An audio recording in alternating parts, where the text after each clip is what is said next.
Bluetooth is an amazing technology that allows us to wirelessly communicate with devices.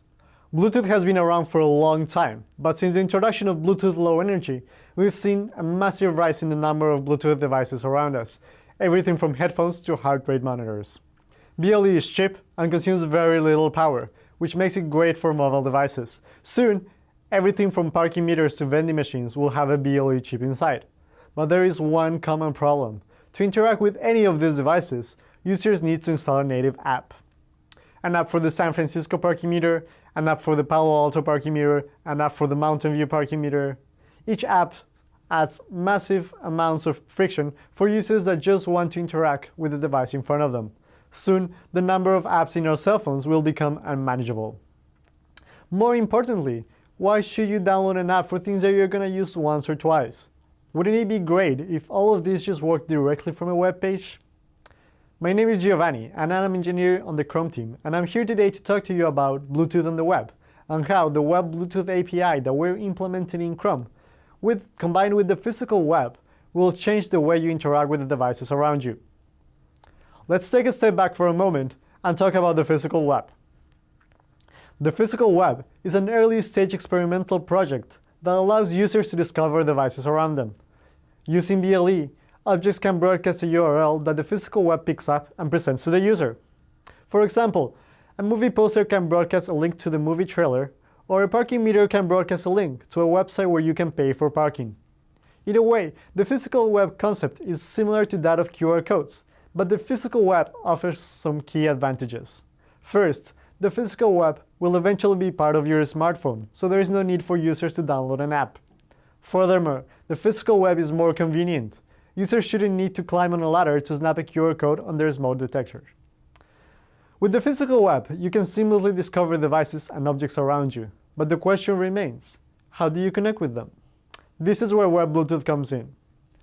Web Bluetooth will allow users to seamlessly connect to the devices around them without the need to install an app, and will enable developers to build cross-platform web apps.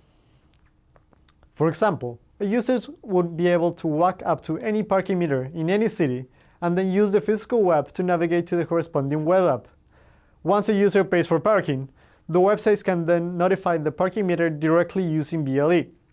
The same concept can be applied to many devices where power consumption is an issue and internet connectivity is not viable. We are currently working on the API to make all of this available to developers. But before we show you how the current proposed API works, let's review some BLE concepts. A characteristic contains a value, a descriptor and descriptors that describe that value. You can think of a characteristic as a type, analogous to a class. Services. A service is just a collection of characteristics. For example, a heart rate monitor has a heart rate service. The heart rate service contains a characteristic called heart rate measurement, which holds the value of the user's heart rate. A website could then connect to the device to read and write to characteristics or subscribe to notifications from characteristics. It's pretty simple. The developer will request access to a device filtered by service, in this case, heart rate. The system will then ask the user to confirm that they want the web app to pair with the device. Once the user has granted access, the developer will then be able to get direct access to the service on the device, which means that now you can get access to the service's characteristics, which in this case would let you read the heart rate from the device. And it's a very similar process for writing data to a Bluetooth device. You get access to the device, to the service, and the characteristic, and then you call it write value. It's really that simple. A slight more enhanced use case is the ability to be notified when data on a characteristic changes. For example, the heart rate measurement characteristic allows you to subscribe to notifications. Now, every time the heart rate changes, the website updates the value shown to the user. Now that you've seen what the API looks like, you probably want to get your hands on it.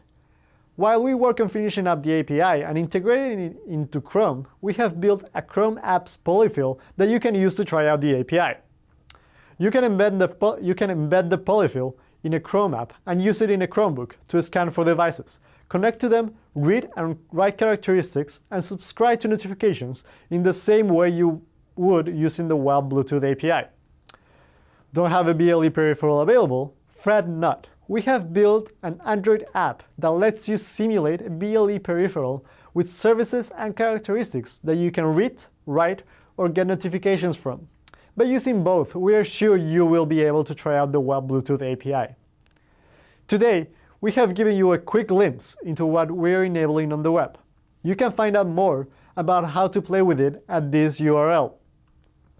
We look forward to getting your feedback on the API specification in the W3C group and learning about your use cases. Thanks for watching, and remember, stay connected.